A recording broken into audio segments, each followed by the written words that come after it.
இயேசுவில் பிரியமானவர்களே, உலகம் போற்றும் பூண்டி புதுமை தாயினுடைய அன்பு பக்தர்களே, மாதா டிவி நேயர்களே, இந்த நாளிலே, இன்றைய நாளிலே இறை வார்த்தையின் வழியாக கடவுள் நமக்கு கொடுக்கும் இறை சிந்தனை, மறை சிந்தனை என்று நாம் சிந்தித்து பார்க்கின்ற வேளையிலே, கடவுளின் அன்பும் இரக்கமும் எந்த ஒரு பாரபட்சமும் இல்லாமல், எந்த ஒரு பாகுபாடும் இல்லாமல் அவருடைய அன்பும் இரக்கமும் அனைவருக்கும் கிடைத்து கொண்டிருக்கின்றது. கடவுள் அப்படிப்பட்ட ஒரு கடவுளாகத்தான் இருக்கின்றார். கடவுளின் முன்னிலையில் அனைவரும் சமமாக, கடவுளின் முன்னிலையில் அனைவரும் அவருடைய பிள்ளைகளாக இருந்து கொண்டிருக்கின்றோம். கடவுள் அங்கே யாருக்கும் பாரபட்சம் பார்ப்பதில்லை. அனைவரையும் அவர் சமமாக அனைவரையும் அவர் சமமாக தேர்ந்தெடுத்து வழிநடத்தி கொண்டிருக்கின்றார், பாதுகாத்து கொண்டிருக்கின்றார். இழந்து போனதை மீட்டெடுக்கும் இயேசுவாக நமது இயேசு இருக்கின்றார் என்ற உன்னதமான சிந்தனையை முன்னிறுத்தி நாம் அனைவரும் சிந்திக்க இருக்கின்றோம். இந்த நாளிலே இழந்து போனதை தேடி வரும் ஆண்டவர் இயேசு கிறிஸ்து, பாவிகளை தேடி வரும் ஆண்டவர் இயேசு கிறிஸ்து. ஆக லூக்கா நற்செய்தியிலே பார்க்கின்றோம், இந்த கடவுள் இயேசு கிறிஸ்து எப்படிப்பட்ட ஒரு தலைவராக இருக்கின்றார், எப்படிப்பட்ட ஒரு கடவுளாக இருக்கின்றார் என்று நாம் சிந்திக்கின்ற வேளையிலே, இந்த கடவுள் பாவிகளை மன்னிக்கும் கடவுள். இந்த ஆண்டவர் பாவிகளை மன்னித்து ஏற்றுக்கொள்ளும் கடவுளாக இருக்கின்றார். நோயாளிகளை நாடி தேடி சென்று குணமாக்கும் கடவுளாக இருக்கின்றார்.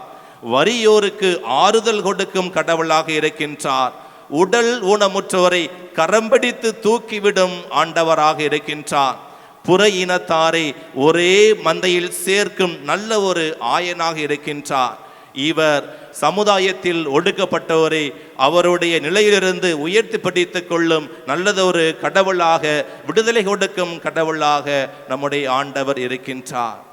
அன்பார்ந்தவர்களே, இவர் ஒருவரையும் ஒருபோதும் புறம் தள்ளுவதில்லை. இவர் ஒருவரையும் ஒருபோதும் புறம் தள்ளுவதில்லை. தேடி வரும் கடவுளாக, நாடி வரும் கடவுளாக ஒவ்வொரு நாளும் இருந்து கொண்டிருக்கின்றார். நமது வாழ்க்கையிலும் இப்படிப்பட்ட இரக்கத்தை, இப்படிப்பட்ட பேரன்பை ஒவ்வொரு நாளும் அனுபவித்துக் கொண்டிருக்கின்றோம். அதிலும் குறிப்பாக இன்றைய நாளிலே பூலோகம் போற்றும் பூண்டி புதுமை தாயின் வழியாக அந்த இரக்கத்தை நாம் ஒவ்வொரு நாளும் அனுபவித்துக் கொண்டே இருக்கின்றோம். அன்பார்ந்தவர்களே, ஆக கடவுள் யாரையும் வெறுப்பதில்லை, புறக்கணிப்பதில்லை, விட்டுவிடுவதில்லை, தள்ளிவிடுவதில்லை. மாறாக நாடி தேடி வரும் கடவுளாக இருக்கின்றார். அவர் பாவங்களை மன்னிக்கும் கடவுளாக, பாவத்திலிருந்து மீண்டு வரும் அந்த ஆடுகளை தேடி வரும் கடவுளாக, அந்த ஆடுகளின் பொருட்டு மகிழ்ச்சி கொள்ளும் கடவுளாக நமது ஆண்டவர் இருக்கின்றார். அன்பார்ந்தவர்களே, ஆகவே இந்த கடவுளின் இயல்பு நிலை எப்படி இருக்கின்றது என்று சொன்னால், விடுதலை பயண புத்தகம் அதிகாரம் 34 இறை வார்த்தை 6 பார்க்கின்றோம். ஆண்டவர் ஆண்டவர் இரக்கமும் பேரன்பும் கொண்டவர், சினம் கொள்ள தயங்குபவர், நம்பிக்கைக்கு உரியவர் என்று அழகாக எடுத்துரைக்கின்றது திருப்பாடல்களில். இந்த கடவுளின் தன்மையை எத்தனை பேர் புகழ்ந்திருக்கின்றார்கள், எடுத்து கூறியிருக்கிறார்கள் என்று சொன்னால், திருப்பாடல் புத்தகம் அதிகாரம் 30 இறை வார்த்தை 5 பார்க்கின்றோம். கடவுளின் சினம் ஒரு நொடி பொழுதுதான் இருக்கும், ஆனால் அவருடைய கருணை வாழ்நாள் முழுவதும் நீடிக்கும் என்ற உன்னதமான இறை வார்த்தையை நமக்கு சிந்தனைப்படுத்துகின்றது, எடுத்து எம்புகின்றது. அன்பார்ந்தவர்களே, திருத்தந்தை பிரான்சிஸ் அடிக்கடி சொல்லுவார், இயேசுவே இறை இரக்கத்தின் திருமுகம் என்று சொல்லுவார், இயேசுவே இறை இரக்கத்தின் அடையாளம் என்று சொல்லுவார். அன்பார்ந்தவர்களே, இந்த இயேசு காணாமற் போன ஆட்டையும் இழந்து போன நாணயத்தையும் மீட்டு கொண்டு வரும், தேடி வரும் கடவுளாக இருக்கின்றார். நல்லதொரு ஆயனாக இருக்கின்றார். இதை இன்றைய நாளிலே நாம் அனைவரும் புரிந்து கொள்ள வேண்டும். கடவுளின் இரக்கம் மிக பெரியது. அன்பார்ந்தவர்களே, புனித பவுல் உரோமையர் திருமுகம் அதிகாரம் 5 இறை வார்த்தை 20 மற்றும் 21 வாசிக்கின்றோம். பாவம் பெருகிய இடத்தில் அருள் பொங்கி வழிந்தது. பாவம் பெரிய இடத்தில் அருள் பொங்கி வழிந்தது. இந்த அருள்தான் மக்களை கடவுளுக்கு ஏற்புடையவராக்கி அவர் நிலை வாழ்வை பெறும் பொருட்டு இந்த அருள் உதவியது என்று அழகாக சொல்லுவார். இது எதை குறித்து காட்டுகின்றது என்று சொன்னால், கடவுளின் இரக்கம் பாவத்தின் வலிமையை விட மேலானது. கடவுளின் இரக்கம் பாவத்தின் வலிமையை விட மேலானது. அன்பார்ந்தவர்களே, இறைவன் பாவங்களை மன்னிக்கின்றவர் மட்டுமல்ல, மாறாக அதை மறந்து விடுபவரும் கூட. அன்பார்ந்தவர்களே, இந்த நாளிலே எஸ்ஐயா புத்தகம் அதிகாரம் 1 இறை வார்த்தை 18 அழகாக வாசிக்கின்றோம். உங்கள் பாவங்கள் கருஞ்சிவப்பாய் இருக்கின்றன, உங்கள் பாவங்கள் கருஞ்சிவப்பாய் இருக்கின்றன, எனினும் உறைபனி போல அவை வெண்மையாகும், இரத்த சிவப்பாக அவை மாறி இருக்கின்றன, எனினும் அவை பஞ்சை போல வெண்மையாகும் என்று அழகாக சொல்கின்றார் இறைவாக்கினர் எஸ்ஐயா அவர்கள். எஸ்ஐயா புத்தகம் அதிகாரம் 18 இறை வார்த்தை 20 அழகாக வாசிக்கின்றோம். உண்மையில் பொல்லாரின் சாவையா நான் விரும்புகின்றேன், இல்லை, அவர்கள் தங்களுடைய தீய வழியிலிருந்து விடுபட்டு மீண்டும் என்னிடம் வர வேண்டும் என்பதே என் விருப்பமாக இருக்கின்றது என்று சொல்கின்றார். அன்பார்ந்தவர்களே, இந்த நாளிலே கடவுள் ஒரு பாவியின் மனமாற்றத்தில் மகிழ்ச்சி கொள்கின்றார். கடவுள் யாரையும் புறந்தள்ளுவதில்லை. ஒரு பாவி மனம் திரும்பி வந்தால் விண்ணரசில் மிகப்பெரிய மகிழ்ச்சி உண்டாகும் என்ற உன்னதமான கருத்தை நமது முன்னிலையிலே இன்று ஆண்டவர் எடுத்து வைத்திருக்கின்றார். அன்பார்ந்தவர்களே, மனம் மாறாத 99 ஆட்டை பற்றியோ 99 நீதிமான்களை பற்றியோ கடவுளுக்கு கவலை இல்லை.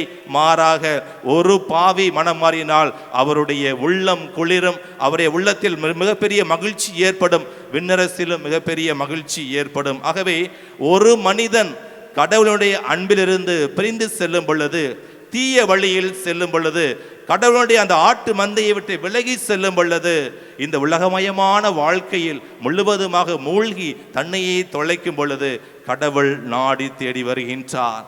அந்த இழந்து போன அந்த பழைய நிலையை மீண்டும் கொண்டு வருவதற்கு அவர் முயற்சிக்கின்றார். அன்பார்ந்தவர்களே, ஆகவே நம்முடைய துன்பங்களில் ஒவ்வொரு நாளும் கலந்து உரையாடி உறவாடி ஒவ்வொரு நாள் துன்பத்திலிருந்து விடுதலை கொடுக்கும் கடவுளாக நமது ஆண்டவர் இருக்கின்றார்.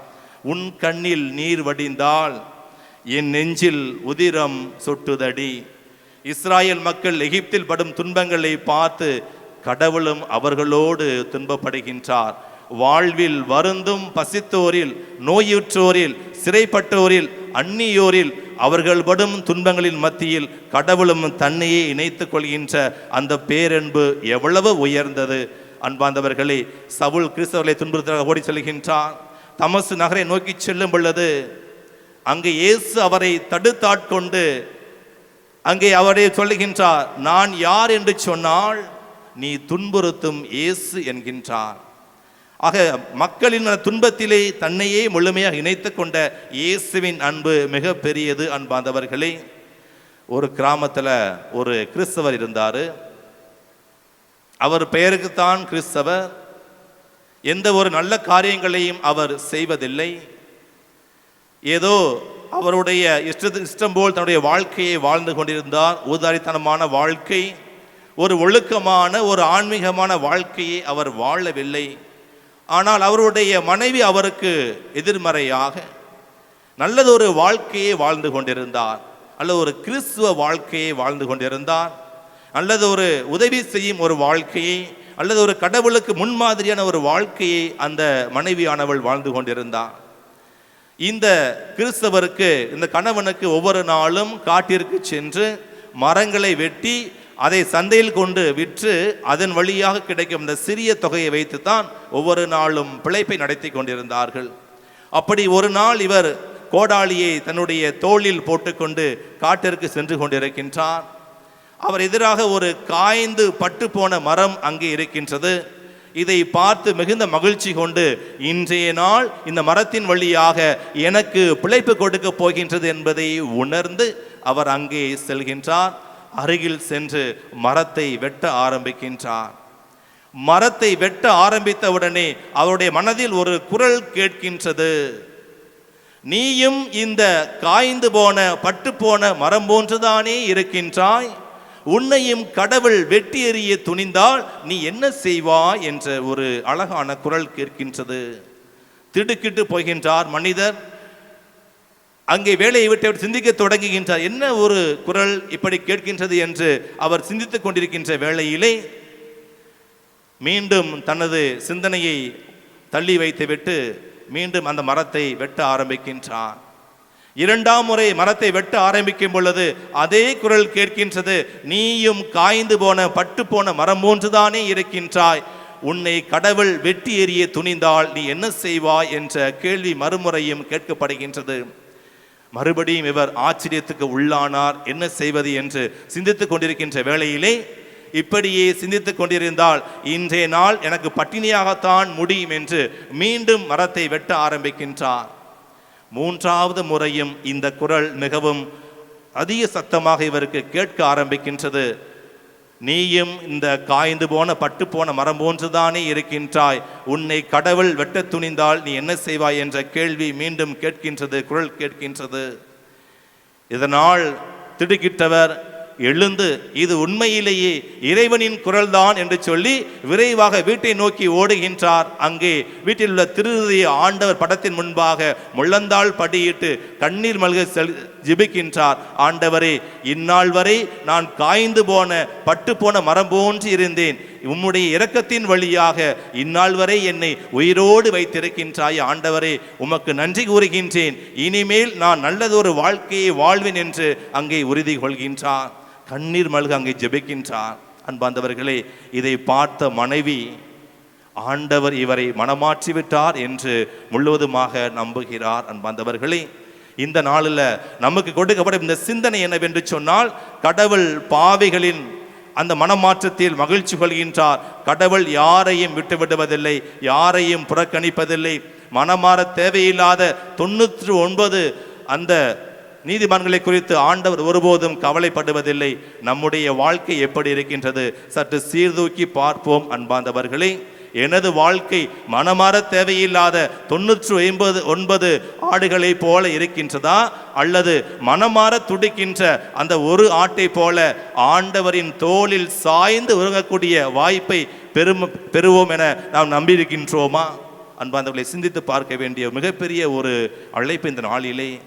கடவுள் என்னையும் தேர்ந்தெடுத்திருக்கின்றார், என்னையும் மன்னிக்க அவர் தயாராக இருக்கின்றார். எனது பாவ வாழ்க்கையை அவருடைய பாதத்திலே வைத்துவிட்டு, ஆண்டவரே, இதோ நான் சரணாகதியாக இருக்கின்றேன், என்னை நீ விட்டுவிடாதே என்று சொல்லி நம்மையே நாம் முழுவதுமாக ஆண்டவருடைய பாதத்தில் ஒப்புக் கொடுக்கும் பொழுது நிச்சயமாக ஆண்டவர் நம்மையும் ஏற்றுக்கொண்டு அவருடைய தோளில் நம்மை தூங்க வைப்பார். தோளில் போட்டுக்கொண்டு விண்ணரசை நோக்கி அவர் பயணம் செய்வார். அன்பார்ந்தவர்களே, அப்படிப்பட்ட கிருபைகளுக்காக, ஆசீர்வாதங்களுக்காக, மனம் மாறக்கூடிய அந்த வழிவகைகளை ஏறெடுத்து பார்த்து கொண்டு ஆண்டவரை நோக்கி பயணம் செய்வர்களாக மாறுவதற்கு பூலோகம் போற்றும் பூண்டி புதுமை தாயின் வழியாகவும் அருள் பணி லூதுசீர் வழியாகவும் ஜெபிப்போம். கடவுள் நிச்சயமாக நம்மையும் நமது குடும்பங்களையும் மனமாற்றுவார். நாமும் பாவத்திலிருந்து முழுமையாக விடுதலை பெறுவோம். ஆண்டவரை நோக்கி நடைபோடுவோம். ஆண்டவருக்கு உகந்த ஒரு ஆட்டுக்குட்டியாக, ஆண்டவருக்கு உகந்த ஒரு நாணயமாக நாமும் தேர்ந்தெடுக்கப்படுவோம். அதற்குரிய ஆசீர்வாதங்களை இறைஞ்சி இந்த கல்வாரி பள்ளியிலே நாம் அனைவரும் பக்தியுடன் பங்கெடுப்போம்.